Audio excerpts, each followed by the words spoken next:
Patnubay at gabay ng magulang ay kailangan sa mga batang manonood. Andito na ang public attorney, Ang nais ko lamang madinig sa bawat panig ng katarungan, ihahatid ay pawang katotohanan, Nagawa ka nga, tinambak mo rin sa amin. Anong klase nina ka? nag-GGRO ka? buong katotohanan, Kaya mukha kayo mga immortal daw, mga patay goto, mahirap. Nandito pa rin yung malaki! Ang asawa mong pogi nga, wala namang pera. Ang mukha mo, mawalang ka. Ang ebidensya. Yung nanay mo, mapalamunin ko lang kayo. siligato ng katarungan, ihahatid ang katotohanan. Teka, ano ang problema? Baka makatulong ang programa. Halika, sige na, halika, sige na, ilabas mo na. Ilatag nga ang issue, maghanda ka na rin ng tissue. May dramahan, may iyakan, may bangayan pa minsan-minsan. Bigyang solusyon, alitang polusyon, pumili na ng iyong posisyon. Sino ang kaaway? Sino ang nadamay? Ayusin ng problema sa buwan. Dito na ang public attorney, hindi na magsisisiligato ng katarungan. Ihahatid ang katotohanan. anong gusto mo? Asunto, areglo? Manig ka sa akin. Huwag mo sasabihin sa asawa mo na nanggaling sa akin. Magmatsyag ka at maging matalino ka, ikaw pa naman naghahanap buhay sa bahay ninyo. Bakit? Yung asawa mo at yung katulong mo may ginagawa. Relax ka lang. Pananagutan ko yan. Ano nga ba sinasabi ko Wala kang utang na loob! Bakit ganyan ka? Hindi ko naman sinasadya. Hindi yun Pinakain kita! Pinatira ka rito! Bakit ganyan? Sumagot ka naman!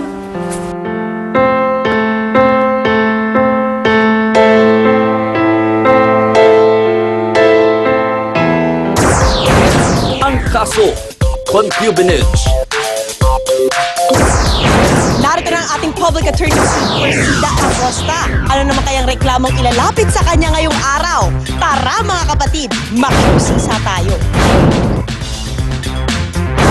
Magsitayo ang lahat. Magsisimula na ang mediation.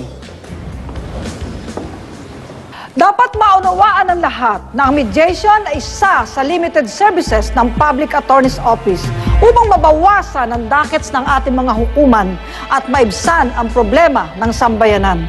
Mangyaring maupo na po ang lahat.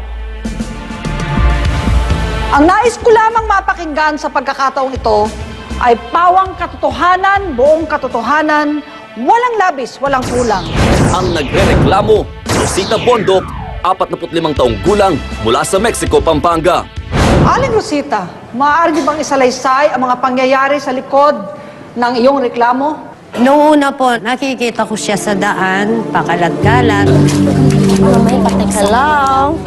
Ay, te, basta. Ani? Oo. Nabanggit ng anak ko na ikaw daw walang tinitigilan. Ano ba yun? Yun nga ate, sasabihin ko sana, nakikituloy lang ako sa mga kaibigan ko para may libre lang pagkain, tulog ba? Iniisip ko lang. Okay lang ba sa'yo? Kaya bang kasama tumigil? Kasi kailangan ko rin kasama sa bahay. Talaga, te? Ako, salamat Malaking bagay yun sa akin. Naawa ko sa kanya. Ano ang kanyang pangalan? Ani po. Naisip ko po, para makatulong ako sa kanya, kinupkup ko po siya bilang kapamilya. Pasok tayo. Ling, may kasama ako. Halika. Upo ka. Ay. Kaibigan na anak mo yan. Walang matutuluyan. Iniisip ko baka pwede na dito sa atin. Ano na? Okay lang ba?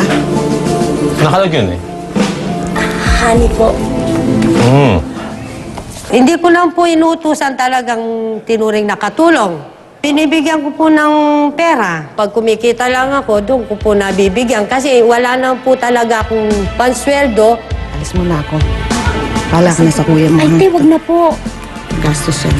Ling! Aalis na ako. Ate, mag-iingat kayo, ha? Okay, sige. Oo.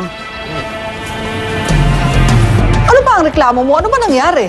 Noong po mga 3 months, may napapansin ako sa mister ko, nag-iba yung trato niya sa akin. Ninanakawan pa niya ako ngayon. Dati hindi niya ginagawa. Anong ninanakaw ng iyong asawa? Yung puna ko sa tindahan. Kinukuha saan? Sa wallet mo? Sa bag mo? Sa bag ko po, ganun. Hindi na siya tumatabi sa iyong higaan? Minsan po nawawala siya. Sa gabi? Aminin mo yan. Nawawala yung mister ko. May nakita ka ba? Ng dalawang mata mo. Nakita ang dalawang mata mo. Kung anong ginagawa ng dalawa? Hindi po. Wala po ako nakita, kundi yung pong kasama niya, yung kaibigan niya. Nagmo-motel daw sila, lumalabas. Sino nagsabi sa'yo? Yung pong kaibigan nung kaibigan niya. Paano? Paano niya sinabi sa'yo? Sinabi niya, Ay, pare, sandali. Makinig ka sa akin, ha? Huwag mo sasabihin sa asawa mo na nanggaling sa akin.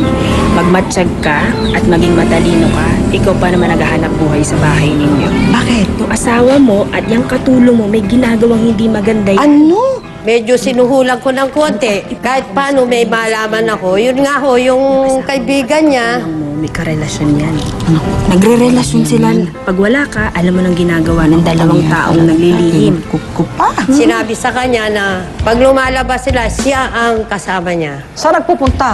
Minsan daw nagmo-motel sila. Pinangpunta mo ba ang iyong asawa tungkol dito? Opo. Anong sagot ng iyong asawa? Dininay niya po yun. Tinanggi niya.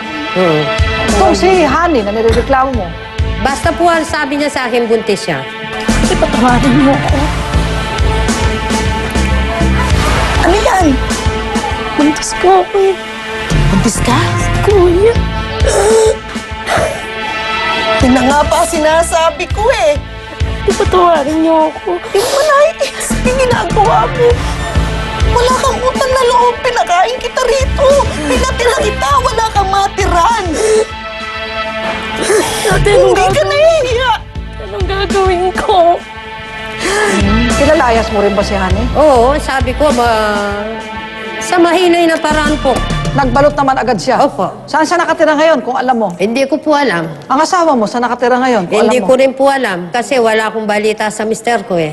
Sa tingin mo ba ang ama ng batang dinadala ni Honey ay sa iyong asawa? Hindi ko sigurado yon. Ikaw, ano nararamdaman mo ngayon? Ngayon po nararamdaman ko, nasira yung pamilya ko, nasira yung pagsasama naming mag-asawa, nasira po lahat. Pero yung iningatan namin 25 years, sobra sakit. Nanggugulo ba itong si Honey sa inyo? Nagpapasustento po sa akin na Sa'yo, nagpapasustento? sustentong hindi ko kayang ibigay dahil mahina pong kita ngayon. Ahas nga ba tong si Honey? O sadyang marupok lang ang asawa ni Rositang si Romeo?